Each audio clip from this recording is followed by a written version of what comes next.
Hello again, it's Joey John Maguire. I had to recite my latest poem on a day like this. I'm in my favourite pub, the Plough and Harrow Weatherspoons pub. God bless Tim Martin. That's in London, United Kingdom. The poem is called On a Day Like This. It was on a day like this, a day much the same as any other day, that I met my first torment, experienced for the first time the grip of fear, and I realized the reality of my own mortality, understood that nothing lasts forever, including the one and only me. I'm sure we all have such days as this, and many of them, days that seem beyond our control. For me, it was the bullying nephew, his ring of fire that threatened to burn me alive, more brutally, the threats and slaps.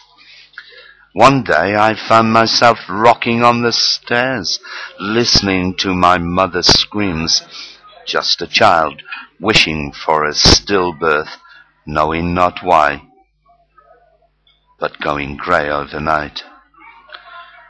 The day of the wasp, a metal rod well named for its sting, that made deep wells across my buttocks, taking almost a month to fade into a blackish, golden, yellowy brown bruise, kept foolishly from the eyes of my parents for fear of more humiliation, another beating.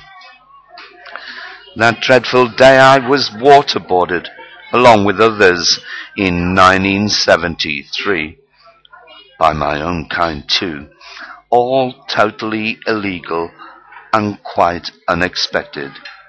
I was just a boy, trying my best to do a man's job.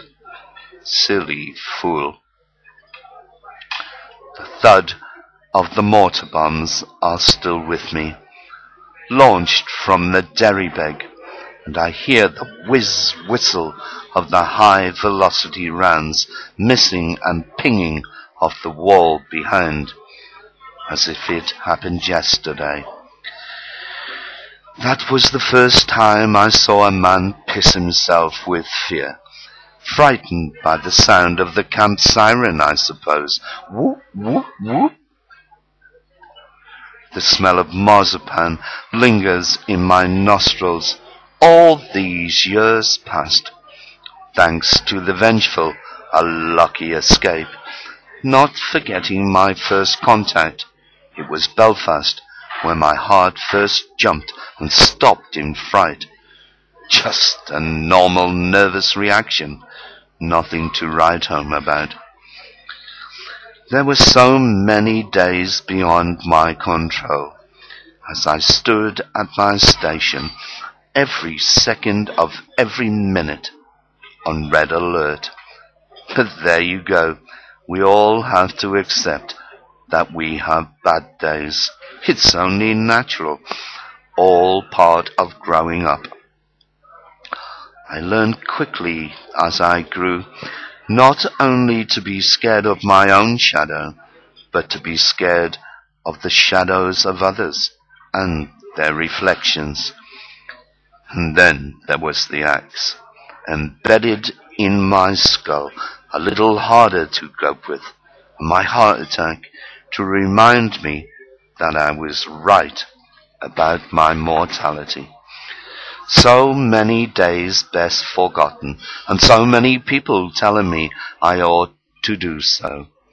I wonder how many of them would like to see around corners to foresee the future, because I know that sometimes it would be so nice to roll over in my bed and skip a day. I suppose my death day will be much the same, the unmentionable, unthinkable day that shall come. Will it be an echo from the days past, and will it come out of the blue, as normal, yet out of control? an extreme happening. Of course it will. Stupid thoughts, really. Most intrusive and a heavy burden. My knapsack so cumbersome, as is my headgear, that has made me struggle to be lost for such a long time, and how I dream of unloading, how I wish to rest for a short while, and I ask myself, will it happen on a day like this?